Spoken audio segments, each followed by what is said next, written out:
అండి, తెరవలి sections channel కి స్వాగతం. ఈ రోజు పెద్దలకి చిన్న పిల్లలకి ఎంతో ఇష్టమైన కాకరకాయ కారం చేసి చూపిస్తాను.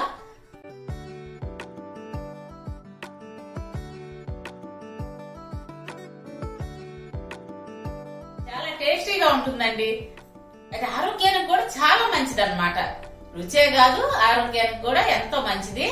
ఈ కాకరకాయ కారం షుగర్ పేషెంట్లకి అసలు ఎంత ఆరోగ్యాన్ని ఇస్తుందోనండి. ప్రతిరోజు ఒక కాకరకాయ తినమంటారు కదా, అంటే షుగర్ కి చేదు అనేది విరుగుడు అన్నమాట. అందుకోసం కాకరకాయ తినాలి అంటారు. నేను ఆ కాకరకాయతో కారం చేసి చూపిస్తాను. చిన్నపిల్లలు కూడా 2 ముద్దల్లో కొంచెం నెయ్యి వేసి ఈ కారం వేసి 2 ముద్దలు పెట్టండి. చాలా మంచిది ఆరోగ్యానికి. అది ఎంత రుచిగా చేసుకోవచ్చో నేను ఇప్పుడు చేసి చూపిస్తాను, చూసేయండి. ముందుగా మనకు కావాల్సింది కాకరకాయలు. ఈ కాకరకాయలు బాగా ముదురుగా ఉండాలి. ముదురుగా ఉంటే మనకి కారం ఏంటంటే చాలా రుచిగా ఉంటది. గింజ బట్టి బాగా గట్టిగా ముదురుగా ఉండాలి. లేతకాయ వచ్చేసరికి అంత కండ ఉండదు, గింజ కూడా లేతగా ఉంటుంది. అప్పుడు కారం అంత బాగోదండి అన్నంలో కలుపుకుంటే. అందుకని చెప్పి ముదురియే తీసుకోండి. ఇవి 1/2 కేజీ కాకరకాయలు తీసుకున్నాను నేను. వీటిని శుభ్రంగా 1కి 4 సార్లు కడుక్కోండి. ఎందుకంటే బయట మందులు అవి కొడుతుంటారు కదా ఈ కాయలకి. అందుకోసం నీళ్ళలో 1 స్పూన్ ఉప్పు వేసి ఈ కాయలు వేసి 10 నిమిషాలు అలా వదిలేసేయండి. తర్వాత శుభ్రంగా కడిగి తడి లేకుండా ఆరబెట్టుకోవాలి. ఈ మొదలు ఈ చివర కట్ చేసి సన్నగా చక్రాల మాదిరిగా కట్ చేసుకుందాం. ఈ పైన చెక్కు తీయనక్కర్లేదు, ఈ చెక్కుతోనే కట్ చేసుకోవాలి.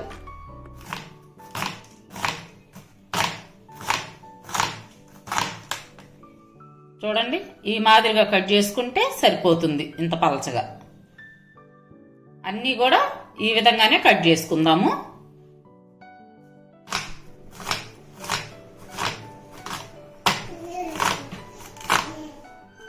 ఈ మాదిరిగా చక్రాలా తరుక్కోవాలి. ఇవి పండిన కాయలు పనికిరావు, పచ్చికాయలే కావాలి. వీటిని ఇప్పుడు మనం వేయించుకుందాం. స్టవ్ వెలిగించి బాండి పెట్టుకొని అందులో కొంచెం నూనె పోసుకోండి. నూనె కాగిన తర్వాత సిమ్లోనే పెట్టుకోండి, హై ఫ్లేమ్ వద్దు. దాంట్లో మనం కట్ చేసుకున్న కాకరకాయ ముక్కల్ని దోరగా వేయించుకుందాం. పెద్ద బాండి పెట్టుకోబాకండమ్మా, ఎక్కువ నూనె పట్టిద్ది. ఈ నూనె ఏంటంటే తర్వాత మనం వాడటానికి ఉండదు, చేదు వస్తుంది కదా. అందుకోసం చిన్న బాండి పెట్టుకొని కొంచెం కొంచెంగా వేయించుకోండి.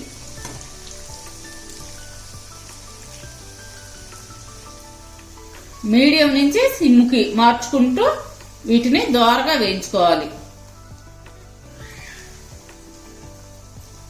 కొద్దిసేపు మీడియం ఫ్లేమ్ పెట్టుకోండి, కొంచెం సిమ్లో పెట్టుకోండి. వీటిని ఈ విధంగా దోరగా వేయించుకోండి. అన్నీ కూడా ఇదే విధంగా వేయించుకుందాం.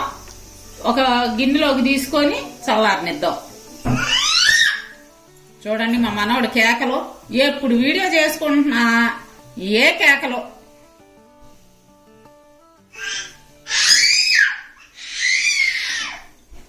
చిన్నప్పుడు నయ్యం సైలెంట్ గా పడుకునేవాడు. ఎప్పుడు అలాగే ఉంటారా? అబ్బబ్బబ్బా మన్విత్తు. అన్నీ కూడా ఇదే మాదిరిగా వేగనిద్దాము.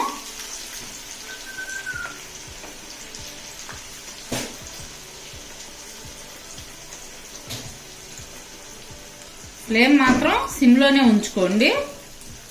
నూనె బాగా కాగినప్పుడు సిమ్లో పెట్టేయండి. ఈ ముక్కలు పలచగా కట్ చేసుకోవటం వల్ల ఏంటంటే లోపల వరకు వేగుతాయండి. బాగా లావుగా కట్ చేసుకుంటే ముక్కలు వేగకుండా పచ్చి పచ్చిగా ఉంటాయి. అందువల్ల బాగా పలచగా కట్ చేసుకోవాలి. చూడండి, ఇప్పుడు ఇవన్నీ వేగిపోయి స్టవ్ కట్టేసుకుందాం.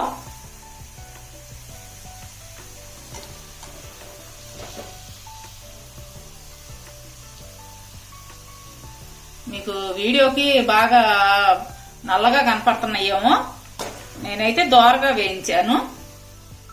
మీరు కూడా దోరగా వేయించుకోండి. ఎందుకంటే ఇక్కడ వీడియో చూస్తుంటే మాకేంటో బ్లాక్ గా అనిపిస్తుంది.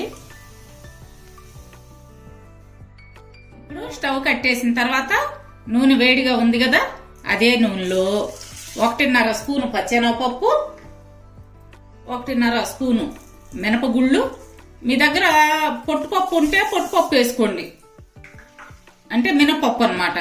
నా దగ్గర పొట్టుపప్పు లేవు, అందుకని సాదా మినపగుళ్ళు మాత్రమే వేసాను. కొంచెం ఇంగు ముక్క, చిన్న ముక్క వేసుకోవాలి, 1 స్పూను జీలకర్ర. వీటిని కూడా దోరగా వేగనిచ్చి ఒక బౌల్లోకి తీసుకుందాం.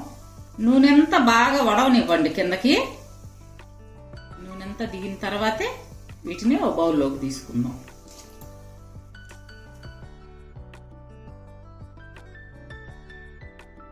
ఇప్పుడు స్టవ్ వెలిగించి కొంచెం ఆయిల్ వేసుకోండి. దాంట్లో ఒక 10-12 వెల్లుల్లి రెబ్బలు, వీటిని కూడా దోరగా వేయించుకుందాం.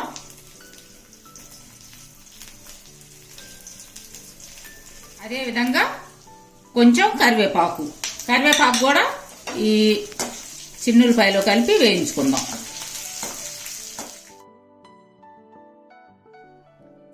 ఒక 10 ఎండుమిర్చి కొంచెం, అంటే 1 నిమిషం పాటు వేయించుకుంటే సరిపోతుంది. వీటిని కూడా అదే విధంగా వేయించుకొని వేరే ప్లేట్లోకి తీసుకుందాం. ఎండుమిర్చి కొంచెం నూనె వేసే వేయించుకోండి అమ్మా, నూనె లేకపోతే అసలు ఆ కూర తట్టుకోలేరన్నమాట. కొంచెం నూనె వేసే ఎండుమిర్చిని వేయించుకోవాలి. ఇప్పుడు స్టవ్ కట్టేసుకొని కొంచెం ఆయిల్ ఉంది కదా, అందులో మీరు 1 స్పూను నూగుపప్పు వేసి వేయించుకోండి. అదేవిధంగా 1/2 టీ స్పూను పసుపు,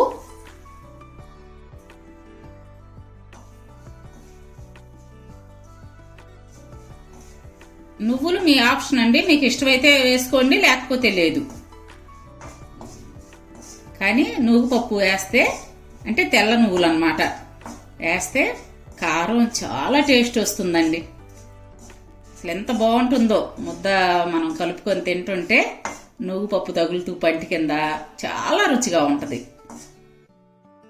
ఇందాక మనం వేయించుకున్నాం కదా పచ్చెనపప్పు, మినపప్పు, జీలకర్ర, కొంచెం సొంటి ముక్క, వీటిని మిక్సీ పట్టుకుందాము.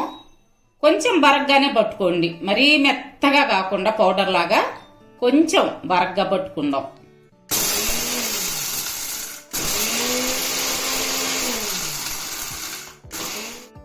ఇప్పుడు ఇందులో మనం ఇందాక వేయించుకున్న ఎండుమిర్చి, 1 స్పూను పచ్చికారం, ఈ రుచికి తగినంత సాల్ట్ వేసుకోవాలి. వీటిని కూడా ఇప్పుడు మిక్సీ పట్టుకుందాం. ఇప్పుడు ఈ కారంలోని ఇందాక మనం వేయించి పెట్టుకున్నాం కదా కాకరకాయ ముక్కలు, అవి వేసి కొంచెం కచ్చా పచ్చిగా మనం కారం పట్టుకుందాం. మీకు మిక్సీ గిన్నెలో మొత్తం సరిపోతే ఒకసారి వేసుకోండి, లేదంటే 2 ట్రిప్పులుగా వేసుకోండి. అందులోనే మనం ఇందాక వేయించి పెట్టుకున్న చిన్నులపాయ, కరివేపాకు సగం వేసుకుందాం, సగం పక్కన ఉంచేద్దాం. ఇప్పుడు మిక్సీ పట్టుకుందాం. ఇప్పుడు ఈ విధంగా బరగ్గా మిక్సీ పట్టుకున్నాం కదా, అందులో ఇందాక మనం వేయించి పెట్టుకున్న వెల్లుల్లి, కరివేపాకు రెబ్బలు వేసుకోవాలి. అలాగే నూగుపప్పు వేయించి పెట్టుకున్నాం కదా, పసుపు నూగుపప్పు, అది కూడా వేసుకొని బాగా కలుపుకోవాలి. ఈ విధంగా బాగా కలవనిచ్చి దీన్ని ఒక సర్వింగ్ బౌల్లోకి తీసుకుందాం. సర్వింగ్ బౌల్లోకి తీసుకునే ముందు ఉప్పు ఒక్కసారి చెక్ చేసుకొని చాలకపోతే కలుపుకోండి.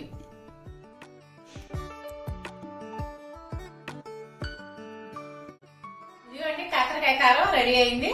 మీరు కూడా ఇదే విధంగా చేసుకొని తిని చూసి ఎలా ఉందో నాకు కామెంట్స్ లో చెప్పండి. సరే బుజ్జమ్మాయ్, చూసారు కదండి. మరి మా వీడియోస్ మీకు నచ్చినట్టయితే లైక్ చేయండి, షేర్ చేయండి. అలాగే కొత్త వాళ్ళు మా ఛానల్ని తప్పకుండా సబ్స్క్రైబ్ చేసుకోండి. పక్కనున్న బెల్ ఐకాన్ క్లిక్ చేసి ఆల్ అనే ఆప్షన్ ఎంచుకుంటే మేము పెట్టే ప్రతి వీడియో మీకు నోటిఫికేషన్ రూపంలో వస్తుంది. రేపు మరో మంచి వీడియోతో మీ ముందుకు వస్తామండి. అప్పటి వరకు బాయ్.